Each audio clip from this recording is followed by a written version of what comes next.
കർക്കിടക മാസത്തിൽ എവിടെയെങ്കിലും വീണ് കഴിഞ്ഞ് എല്ല് പൊട്ടിയാൽ അല്ലെങ്കിൽ അങ്ങനെ എന്തെങ്കിലും സംഭവിച്ചാൽ അടുത്ത കർക്കിടകത്തിലും അങ്ങനെ വരും എന്ന് കേൾക്കാം. അങ്ങനെ പറയുമ്പോൾ എന്താ സംഭവിക്കുന്നത് അറിയോ? നമ്മൾ കുറച്ചുകൂടെ കോഷ്യസ് നമ്മൾ ഈ മാസം വീഴാതിരിക്കാൻ ശ്രദ്ധിക്കും. അപ്പൊ അടുത്ത വർഷം നമ്മൾ വീഴാതിരിക്കും. അതല്ലാതെ സയന്റിഫിക്കലി ഒന്നും ഒരു രീതിയിലും നമുക്കതിനെ ഇത് ചെയ്യാം. അത് തന്നെയല്ല, ഇനി ഈ വർഷം വീണാൽ പിന്നെ അടുത്ത വർഷം നമ്മൾ വീണാൻ വേണ്ടി കാത്തിരിക്കുകയും ചെയ്യും. അങ്ങനെ ഒരു പ്രത്യേകത തെളിയിക്കണമല്ലോ ഇത് സത്യമാണെന്നുള്ളത്. അതുകൊണ്ട് അതൊന്നും അതൊക്കെ അർഹിക്കുന്ന അവജ്ഞയോടുകൂടി നമ്മൾ തള്ളുക അത്രേ ഉള്ളൂ. കർക്കിടകത്തെ പഞ്ഞ കർക്കിടകം എന്ന് പറയാറുണ്ട്. കാർഷിക മേഖലയിൽ വരുമാനം കുറയുന്നതുകൊണ്ടാണ്. എന്നാൽ ഇതേ കർക്കിടകത്തിലാണ് മലയാളികൾ ആരോഗ്യ പരിപാലനത്തിനും ശുശ്രൂഷയ്ക്കുമായിട്ടൊക്കെ പോകുന്നത്. എന്താണ് കർക്കിടക മാസ ചികിത്സ? കർക്കിടകം, പഞ്ഞക്കർക്കിടകം എന്ന് പറയുന്നത് യഥാർത്ഥത്തിൽ ഈ പറഞ്ഞ പോലെ നമുക്ക് സാമ്പത്തികമായിട്ടൊക്കെ വലിയ കോട്ടങ്ങൾ സംഭവിക്കുന്ന അന്തരീക്ഷം, മഴ, അങ്ങനെയുള്ള കാര്യങ്ങളൊക്കെ വരുന്നൊരു സമയമാണ്. ഗ്രീഷ്മ ഋതുവിൽ നിന്ന് മഴക്കാലത്തേക്ക് മാറുക എന്നുള്ളതാണ് പറയുന്നത്. അപ്പോൾ ഒരു വേനൽക്കാലത്ത് നിന്ന് മഴക്കാലത്തേക്ക് നമ്മൾ കംപ്ലീറ്റ്ലി ഷിഫ്റ്റ് ആവുന്നൊരു സമയമാണ് ശരിക്കും ഈ മെയ്യിൽ നിന്ന് ജൂലൈ ഓഗസ്റ്റിലേക്കൊക്കെ വരുന്ന സമയം. അപ്പോൾ നമ്മുടെ ശരീരവും നമ്മളുടെ അന്തരീക്ഷവും വീക്കാവുന്ന ഒരു സമയമാണ്. ഏറ്റവും കൂടുതൽ ഈ പറഞ്ഞ നമ്മുടെ ശരീരം ത്രിദോഷങ്ങൾ, വാത, പിത, കഫ, ഈ 3 ദോഷങ്ങളുടെയും ബാലൻസ് ആണ് ഹെൽത്തിനെ മെയിൻറ്റെയിൻ ചെയ്യുന്നതൊക്കെയാണ് പറയുന്നത്. അപ്പോൾ അതിലെ ഈ ത്രിദോഷങ്ങളുടെ ഈ ഒരു ബാലൻസ് നഷ്ടപ്പെടുകയും അങ്ങനെ നമ്മുടെ ശരീരം വീക്കായിക്കൊണ്ടിരിക്കുകയും ചെയ്യുന്നൊരു സമയമാണ് കർക്കിടകം എന്നുള്ളത്. അതുകൊണ്ട് തന്നെയാണ് ഈ കർക്കിടകത്തിൽ വലിയ പ്രാധാന്യം ഈ ട്രീറ്റ്മെൻറ്റിന് കൊടുക്കുന്നത്. അത് നമ്മളുടെ ആരോഗ്യം കൂടുതൽ മെച്ചപ്പെടുത്തുക, നമ്മളുടെ രോഗപ്രതിരോധ ശേഷി നന്നായിട്ട് വർദ്ധിപ്പിക്കുക, അതിനോടൊപ്പം ശരീരം ഇതുപോലെ ഇൻഫെക്ഷൻസുകൾക്ക്, പലതരത്തിലുള്ള നമ്മൾക്കറിയുന്ന ഇൻഫെക്ഷനുകൾ വരാനുള്ള കൂടുതൽ സാധ്യതയുള്ള സമയമാണ്. ആ ഇൻഫെക്ഷനുകൾ വീണ് ശരീരം വീക്കാവാതിരിക്കുക എന്നുള്ള രീതിയിലെല്ലാം കർക്കിടക ചികിത്സ വളരെ പ്രധാനപ്പെട്ടതാണ്. പക്ഷെ നമ്മളിപ്പം പറയല്ലോ, കർക്കിടക ചികിത്സയ്ക്കകത്ത് മേജർലി വരുന്നത് ഈ ഉഴിച്ചിലും പിഴിച്ചിലും അങ്ങനത്തെ കുറേ ട്രീറ്റ്മെൻറ്റ്സ് ഉണ്ടല്ലോ. എന്തുകൊണ്ടാണ് ഈ പറഞ്ഞ പോലെ നമ്മളൊക്കെ മഴക്കാലമാണ്, അസുഖങ്ങൾക്ക് സാധ്യതയുണ്ട്, അല്ലെങ്കിൽ നമ്മൾ വീക്കാണെന്ന് പറയുന്നു, എന്താണ് ഈ ഉഴിച്ചിലിൻ്റെയും പിഴിച്ചിലിൻ്റെയും സാധ്യത ഈ ട്രീറ്റ്മെൻറ്റ് അകത്ത് വരുന്നത്? അല്ല, പിഴിച്ചിൽ മാത്രമല്ല, പഞ്ചകർമ്മത്തിൽ നമ്മൾ വരുന്ന വമനം, വിരേചനം, നസ്യം, ബസ്തി, രക്തമോക്ഷം, അങ്ങനെയുള്ള പഞ്ചകർമ്മ ട്രീറ്റ്മെൻറ്റുകളും നിങ്ങൾ ഈ പറഞ്ഞ അഭ്യംഗം പോലെ, ധാരകൾ പോലെ, കിഴികൾ പോലെ പലതരത്തിലുള്ള ട്രീറ്റ്മെൻറ്റുകളെല്ലാം ഇൻക്ലൂഡ് ആയിട്ടുള്ള ഓരോരുത്തരുടെ ശരീരത്തിനെയും ഡിപ്പെൻഡ് ചെയ്ത് തീരുമാനിക്കുന്ന ഒരു ലൈഫ് സ്റ്റൈലാണ് കർക്കിടകത്തിലെ ചികിത്സ എന്നുള്ളത്. അത് കേവലം ട്രീറ്റ്മെൻറ്റുകളിൽ മാത്രം നിൽക്കുന്നില്ല. നമ്മളെല്ലാം കേട്ടുള്ള കർക്കിടക കഞ്ഞി ഉൾപ്പെടെയുള്ള നമ്മളുടെ ഭക്ഷണത്തിലും ഇലക്കറികൾ കൂടുതൽ കഴിക്കുന്ന, നമ്മളുടെ ഭക്ഷണം കൂടുതൽ നമ്മൾ വെജിറ്റേറിയനിലേക്ക് പോകുന്ന, നമ്മളുടെ ശരീരത്തിന് കൂടുതൽ ഡൈജഷൻ പ്രോപ്പർ ആവാൻ വേണ്ടിയും ഡൈജഷൻ ഈസി ആവാൻ വേണ്ടിയും നമ്മുടെ വയറ് കുറച്ചുകൂടി ക്ലീൻ ആവാൻ വേണ്ടിയുള്ള നമ്മളുടെ ഭക്ഷണ ക്രമീകരണത്തിലും വലിയ വ്യത്യാസങ്ങളുള്ള മൊത്തത്തിലൊരു ലൈഫ് സ്റ്റൈലാണ് കർക്കിടക ചികിത്സ എന്നുള്ളത്. അതിനകത്ത് വരുന്ന കാര്യങ്ങളാണ് നിങ്ങൾ ഈ പറഞ്ഞ അഭ്യംഗമായിക്കോട്ടെ, കിഴി ആയിക്കോട്ടെ, ധാര ആയിക്കോട്ടെ, നസ്യമായിക്കോട്ടെ, ബസ്തി ആയിക്കോട്ടെ, ഇതെല്ലാം അതിൽ വരുന്ന ട്രീറ്റ്മെൻറ്റുകളാണ്. അത് 7 ദിവസം, 14 ദിവസം, 21 ദിവസം, അങ്ങനെ ഓരോരുത്തരുടെ ശരീരത്തിനും അവരുടെ സാഹചര്യത്തിനും അനുസരിച്ച് കർക്കിടക ചികിത്സ നമ്മൾ ദൈർഘ്യം മാറിക്കൊണ്ടിരിക്കും. മോഡേൺ മെഡിസിൻ ഇത്രയും വളർന്നിട്ടുണ്ടെങ്കിലും എന്തുകൊണ്ടാണ് ഈ പറഞ്ഞ മോഡേൺ മെഡിസിൻ അല്ല, ആയുർവേദത്തിൽ മാത്രം ഈ കർക്കിടക ചികിത്സ ഒതുങ്ങി നിൽക്കുന്നത്? അതോ കേരളത്തിൻ്റെ ഒരു കൾച്ചറിൻ്റെ ഭാഗമായി ഈ ടോൺ മാത്രമാണ് ആയുർവേദത്തിൽ ഇത് നിൽക്കുക? ഈ ഇന്ത്യൻ സിസ്റ്റം ഓഫ് മെഡിസിൻസ്, അപ്പോൾ ആയുർവേദം ആയിക്കോട്ടെ, നാച്ചുറോപ്പതി ആയിക്കോട്ടെ, യോഗ ആയിക്കോട്ടെ, ഇതെല്ലാം നിങ്ങളോട് ആരോഗ്യത്തെ പറ്റി സംസാരിക്കുന്ന സിസ്റ്റങ്ങളാണ്. മറ്റേതെല്ലാം രോഗങ്ങളെ പറ്റി സംസാരിക്കുന്ന ഇതാണ്. അപ്പോൾ ആരോഗ്യത്തെ പറ്റി സംസാരിക്കുന്ന ആയതുകൊണ്ടാണ് കർക്കിടക ചികിത്സ എല്ലാവരും ചെയ്യേണ്ടതാണ് എന്ന് പറയുന്നത്. മോഡേൺ മെഡിസിൻ നമ്മൾ കൂടുതലും നമ്മൾക്കുണ്ടാവുന്ന രോഗങ്ങളുടെ, നമുക്കുണ്ടാവുന്ന പ്രശ്നങ്ങളുടെ ഒരു സിംറ്റമാറ്റിക് റിലീഫിന് വേണ്ടിയും ആ രോഗം നമുക്ക് പരിഹരിക്കാൻ വേണ്ടിയാണ് നമ്മൾ അവരെ അപ്രോച്ച് ചെയ്യുന്നത്.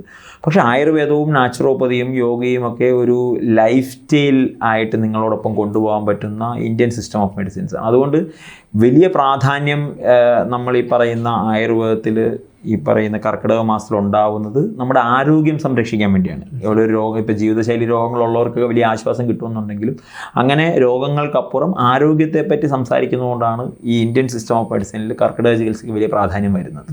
കർക്കിടക മാസത്തിൽ ഇപ്പോൾ കള്ളക്കർക്കിടകം എന്നൊക്കെ വിളിക്കും. അപ്പോൾ ഈ കർക്കിടക മാസത്തിൽ ഉപയോഗിക്കാൻ പാടില്ലാത്ത ചില പ്ലാന്റ്സ് അല്ലെങ്കിൽ പച്ചക്കറികളൊക്കെ ഉണ്ട്. അങ്ങനെ ഒരു വിശ്വാസമുണ്ട്, അന്ധവിശ്വാസമായിരിക്കാം.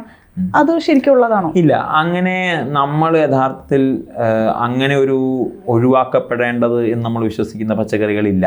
നമ്മൾ പറയുന്നത് ആ സമയത്ത് ഓവറായിട്ട് നമ്മുടെ ഡൈജഷന് വർക്ക് കൊടുക്കുന്ന ഈ ഫ്രൈഡ് ആയിട്ടുള്ളത്, ഈ നോൺ വെജ്, ഇങ്ങനെയുള്ള കാര്യങ്ങൾ പരമാവധി ഒഴിവാക്കിയാൽ ആ മാസം കുറച്ചുകൂടി നന്നായി ഹെൽത്തിയായി നമ്മുടെ ശരീരത്തെ മെയിൻറ്റെയിൻ ചെയ്യാൻ സഹായിക്കും എന്നുള്ളതാണ്. ഇലക്കറികളൊക്കെ നന്നായി കഴിക്കുന്ന, മുരിങ്ങയിലേക്ക് ഒരു പേരുദോഷം, മുരിങ്ങയിലേക്ക് ഒരു പേരുദോഷമുണ്ട്. അത് ശരിക്കും പറഞ്ഞാൽ മുരിങ്ങയിലേക്ക് ആ സമയത്ത് അതിൻ്റെ ഇലയെല്ലാം പോകും. അതല്ലാതെ അത് വിഷമാണെന്നോ അത് കഴിക്കാൻ പാടില്ലെന്നോ ഒന്നുമില്ല. നമുക്ക് ആ സമയത്ത് അവൈലബിൾ ആയിട്ടുള്ള എല്ലാ ഇലക്കറികളും നമുക്ക് കഴിക്കാൻ സാധിക്കുന്നു. ഇപ്പം കർക്കിടക കഞ്ഞി ആയുർവേദത്തിൻ്റെ സ്ക്രിപ്റ്റേഴ്സിൽ നോക്കിയാൽ ഇങ്ങനെ ഉണ്ടാക്കണം എന്നൊന്നുമില്ല. അത് നമ്മൾ പറഞ്ഞ് വായ്ത്താരിയായി നമ്മളുടെ പൂർവികരും നമ്മളുടെ മുമ്പുള്ള തലമുറകളും പറഞ്ഞ് വന്ന. അതുകൊണ്ട് തന്നെ കർക്കിടക കഞ്ഞി വളരെ വൈവിധ്യങ്ങൾ നിറഞ്ഞതാണ്. ഇപ്പോൾ നിങ്ങൾ പലയിടത്തും പലതാണ്. ഞാൻ അതുകൊണ്ട് ആരോടും ഇന്നതാണ് നല്ലതെന്നൊന്നും പറയാറില്ല. ഞാൻ അതാണ് ഇപ്പം ഞാൻ പറയട്ടെ, ഈ ഞവരേരി, തേങ്ങാപ്പാല്, ദശപുഷ്പം, ഈ പറഞ്ഞ നമ്മൾക്ക് ബേസിക് ആയിട്ട് അറിയാവുന്ന കുറച്ച്, അല്ലെങ്കിൽ നമുക്ക് പറയാൻ സാധിക്കുന്ന കുറച്ച് ഇൻഗ്രീഡിയൻ്റ് ഉണ്ട്. അതല്ലാതെ ഓരോ സ്ഥലങ്ങളും ലോക്കലി അവൈലബിൾ ആയിട്ടുള്ള ശരീരത്തിന് ഗുണമുള്ള എല്ലാ കാര്യങ്ങളും മിക്സ് ചെയ്ത് വളരെ ഹെൽത്തി ആയിട്ടൊരു പ്രിപ്പറേഷനാണ് കർക്കിടക കഞ്ഞിക്കുള്ളത്. അത് ഓരോ പ്രാദേശികമായിട്ടും ആ ഒരു സിസ്റ്റത്തെ അഡോപ്റ്റ് ചെയ്യുക എന്നുള്ളതാണ്. പക്ഷേ പ്രധാനപ്പെട്ടത് ഞവരേരിയിലാണ് നമ്മളിത് എപ്പോഴും പ്രിപ്പയർ ചെയ്യുന്നത് എന്നുള്ളതാണ്. പിന്നെ രണ്ടാമത് ദശപുഷ്പങ്ങൾ അതിൽ ഏറ്റവും പ്രധാനപ്പെട്ട ഒന്നാണ്. പിന്നെ നമുക്കറിയാവുന്ന നമ്മളുടെ വൈവിധ്യങ്ങളെല്ലാം, ഇപ്പോൾ കുരുമുളക് ആയിക്കോട്ടെ, ഇഞ്ചി ആയിക്കോട്ടെ, ജീരകമായിട്ട്, അങ്ങനെയുള്ള എല്ലാ കാര്യങ്ങളും അതിനകത്ത് മിക്സ് ചെയ്താണ് വരുന്നത്. ഈ ഒരു ചികിത്സ മനുഷ്യ ശരീരത്തിൽ എന്താണ് ശരിക്കും ചെയ്യുന്നത്? അല്ല, നമ്മളുടെ ശരീരത്തിലെ ഈ പറഞ്ഞ ടോക്സിൻസുകളെ റിമൂവ് ചെയ്യുക, ഡീടോക്സിഫിക്കേഷൻ എന്നുള്ളതാണ് പ്യുവർലി ചെയ്യുന്നത്. നമ്മൾ അറിഞ്ഞോ അറിയാതെയോ, നമ്മൾ കാരണമോ നമ്മളുടെ ചുറ്റുപാടുകൾ കാരണമോ നമ്മുടെ ശരീരത്തിൽ ദൈനംദിനം അടിഞ്ഞുകൂടിക്കൊണ്ടിരിക്കുന്ന ഒരു പരിധിക്കപ്പുറമുള്ള ടോക്സിൻസ് ഉണ്ട്. അതിനെ നമ്മൾ വമനം ചെയ്യുന്നു, വിരേചനം ചെയ്യുന്നു, ഈ പറയുന്ന അഭ്യംഗം ചെയ്യുന്നു. ഇതെല്ലാം പല രൂപത്തിലാണ് നമ്മൾ ഈ ടോക്സിൻസിനെ മാറ്റുന്നത്. അപ്പോൾ നമ്മൾ വയറ് ക്ലീൻ ചെയ്യുന്നുണ്ട്, നമ്മൾ ഛർദ്ദിപ്പിക്കുന്നുണ്ട്, ഈ പറഞ്ഞ ഓരോ കാര്യങ്ങളും ചെയ്യുന്നത് ഒരു ടോക്സിൻസിനെ റിമൂവ് ചെയ്യുക എന്നുള്ളതാണ്. അതിലൂടെ നമുക്കുണ്ടാകുന്ന ഏറ്റവും ഗുണമുള്ള കാര്യം നമ്മുടെ ഇമ്മ്യൂണിറ്റി, നമ്മുടെ രോഗപ്രതിരോധ ശേഷി വർദ്ധിക്കുന്നു എന്നുള്ളതാണ്. അതിനോടൊപ്പം പറഞ്ഞ ലൈഫ് സ്റ്റൈൽ ഇഷ്യൂസിനൊക്കെ വലിയ ആശ്വാസം ഉണ്ടാവും. ഇപ്പോൾ ഡയബറ്റിക്, വെയിറ്റ് കൺട്രോൾ ചെയ്യാൻ പറ്റുന്നവർക്ക്, അങ്ങനെയുള്ളവർക്കൊക്കെ വലിയ ആശ്വാസം ഈ കർക്കിടക ചികിത്സയിൽ ഉണ്ടാവുകയും ചെയ്യും. ഇപ്പോൾ എന്തായാലും ഇത് ഡീടോക്സ് മെത്തേഡാണല്ലോ. അപ്പം നമുക്കിത് കർക്കിടകത്തിലല്ലാതെയും ചെയ്യാമല്ലോ. ഇപ്പം ഞാൻ പറഞ്ഞത് അതാണ്, ഈ സുഖചികിത്സ എന്നുള്ളത് ആയുർവേദത്തിലെ സുഖചികിത്സ എന്നുള്ള ഒരു മാസത്തിൽ നമ്മൾ ഇട്ടിട്ടില്ല. ഇപ്പോൾ ഞാനിത് എപ്പോഴും പറയുന്നതാണ്, അക്ഷയ തൃതീയയ്ക്ക് സ്വർണം എല്ലാ പ്രാവശ്യം സ്വർണം മേടിക്കാം. അപ്പോൾ അതിനപ്പുറം കർക്കിടകം നമ്മൾ ഇതിനു വേണ്ടി മാറ്റി വെച്ചിരിക്കുന്ന ഒരു ടൈമാണ് എന്നുള്ളതാണ്. പിന്നെ പണ്ട് ഈ കാലാവസ്ഥയിൽ ആർക്കും ജോലിക്ക് പോകാൻ സാധ്യമല്ലായിരുന്നു. ആൾക്കാർ ഏറ്റവും കൂടുതൽ റെസ്റ്റ് എടുക്കുന്ന സമയമാണ്, പ്രത്യേകിച്ച് അത് ജോലികളൊന്നുമില്ല സമയമാണ്. അതുകൊണ്ടാണ് ഈ മാസം നമ്മൾ ആരോഗ്യത്തിന് വേണ്ടി മാറ്റി വെച്ചത്. മഴ പെയ്യുന്നൊന്നും പ്രഡിക്റ്റ് ചെയ്യാൻ പറ്റില്ല. നമ്മളതുകൊണ്ട് ഈ മാസം നമുക്ക് വേണ്ട സമ്പത്തെല്ലാം നമ്മൾ നേരത്തെ സമ്പാദിച്ച് വെക്കും. കർക്കിടക മാസത്തിൽ വരുമാനം വന്നിട്ട് ജീവിക്കാൻ വേണ്ടി നമ്മൾ വെയിറ്റ് ചെയ്യാതിരിക്കാറില്ല. അപ്പോൾ അതുകൊണ്ടാണ് ഈ മാസം കൂടുതൽ പ്രാധാന്യമുള്ളത്. ഇപ്പോഴത്തെ ഒരു സിനാരിയോയിൽ അങ്ങനെ കർക്കിടക മാസം മാത്രം എന്നുള്ളതല്ല, പക്ഷെ അന്തരീക്ഷം ഇതുപോലെ ആയതുകൊണ്ട് ശരീരം കുറച്ചുകൂടി അതിനെ നന്നായിട്ട് അഡോപ്റ്റ് ചെയ്യാൻ ഹെൽപ്പ് ചെയ്യും. ഈ സമയം ഇങ്ങനെ ആയതുകൊണ്ട് ഈ ചികിത്സ ചെയ്യുമ്പോൾ നമ്മുടെ ബോഡി കുറച്ചുകൂടി നന്നായിട്ട് അതിനോട് റിയാക്ട് ചെയ്യും. പിന്നെ ബോഡിക്കും കൂടുതൽ നല്ലതാണ്, ഇമ്മ്യൂണിറ്റി കൂടേണ്ട ആവശ്യകതയുള്ള സമയമാണ്. രോഗപ്രതിരോധ ശേഷി എപ്പോഴും വർദ്ധിപ്പിക്കണം. അതെ, പക്ഷേ ഇപ്പം നമ്മുടെ ശരീരത്തിന് ഇൻഫെക്ഷൻസ് കിട്ടാനും വീക്ക് ആവാനുള്ള സാധ്യതകളുള്ള സമയത്ത് നമ്മൾ ഈ ട്രീറ്റ്മെൻറ്റ് എടുക്കുമ്പോൾ കുറച്ചുകൂടി നന്നായിട്ട് നമ്മുടെ ബോഡി അതിനെ ടേക്ക് കെയർ ചെയ്യാൻ വേണ്ടി, പ്രിവെൻറ്റ് ചെയ്യാൻ വേണ്ടി, ഇതുപോലെ ഇഷ്യൂസിൽ നിന്ന് പുറത്തു വരാൻ വേണ്ടി സഹായിക്കും. പിന്നെ ഒരുപാട് പാക്കേജസ് ഇപ്പോൾ പല സ്ഥാപനങ്ങൾ നമുക്ക് തരുന്നുണ്ട് ഈ കർക്കിടക മാസം. അപ്പോൾ ഒരു ബെറ്റർ പാക്കേജ് എന്ന് പറഞ്ഞാൽ എത്ര ദിവസത്തെ നമ്മൾ എടുത്തിട്ട് അങ്ങനെ ഉണ്ട്. അത് ഓരോരുത്തരുടെ ഹെൽത്ത്.